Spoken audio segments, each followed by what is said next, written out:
Welcome to 1 Minute diet and diabetes. So coffee tea ತುಂಬ ಸಾಧಾರಣವಾಗಿ ಎಲ್ಲರಿಗೂ ಪ್ರಿಯವಾಗಿರೋಂಥ ಒಂದು ಪಾನೀಯ. ಒಂದು 3 ಅಲ್ಲ 4 5 ಕುಡಿತಾನೇ ಇರ್ತೀರ, ಲಿಮಿಟ್ ಇಲ್ಲದೆ. ಸೊ ಅದನ್ನು ಯಾವುದು ಟೀ ಒಳ್ಳೆಯದು ಅನ್ನೋದು ಡಯಾಬಿಟೀಸ್ಗೆ ಒಂದು ಸ್ಮಾಲ್ ಟಿಪ್. ನೀವು ಪ್ರತಿಯೊಂದು ಥರ ಟೀ ಮತ್ತು ಕಾಫಿ, ಪರ್ಟಿಕ್ಯುಲರಾಗಿ ಟೀ ಕೊಡಿದಾಗ ಒಂದು ಸ್ವಲ್ಪ ಶುಂಠಿನ ಆ್ಯಡ್ ಮಾಡ್ಕೊಳ್ಳಿ. ನಾವು ಜಿಂಜರ್ ಟೀ ಅಂತ ಹೇಳ್ತೀವಿ.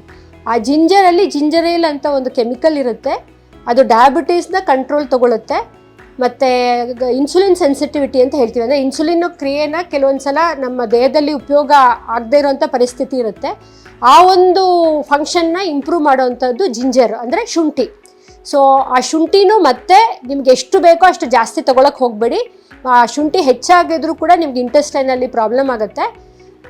ನಮ್ಮ ರೆಕಮೆಂಡೇಶನ್ ಪ್ರಕಾರ ಹೇಳಬೇಕು ಅಂದರೆ 2 ರಿಂದ 4 ಗ್ರಾಮ್ನಷ್ಟು ಶುಂಠಿ ಈಸ್ ವೆರಿ ಸೇಫ್. ಅದನ್ನು ನೀವು 2 ಸಲ, ಒಂದು ಮಧ್ಯಾಹ್ನ ಒಂದು 11-11:30 ಗಂಟೆ ಮತ್ತು ಸಾಯಂಕಾಲ ಒಂದು 4 ರಿಂದ 4:15 ಗಂಟೆಗೆ ತೊಗೊಳ್ಳೋ ಹಾಗಿದ್ರೆ ಒಂದು ಅರ್ಧ ಸ್ಪೂನು ಶುಂಠಿ ಪೌಡ್ರ್ ಅದು ಹಾಕ್ಕೋಬೋದು. ಇಲ್ಲಾಂದರೆ ಹಸಿ ಶುಂಠಿ ಇದ್ದರೆ ಒಂದು ತುಳುಕು ಇಷ್ಟು ಜಜ್ಕೊಂಡು ನಿಮ್ಮ ಟೀನಲ್ಲಿ ಬೆರೆಸ್ಕೊಂಡು ಕುಡಿಯೋದ್ರಿಂದ ginger tea is very safe.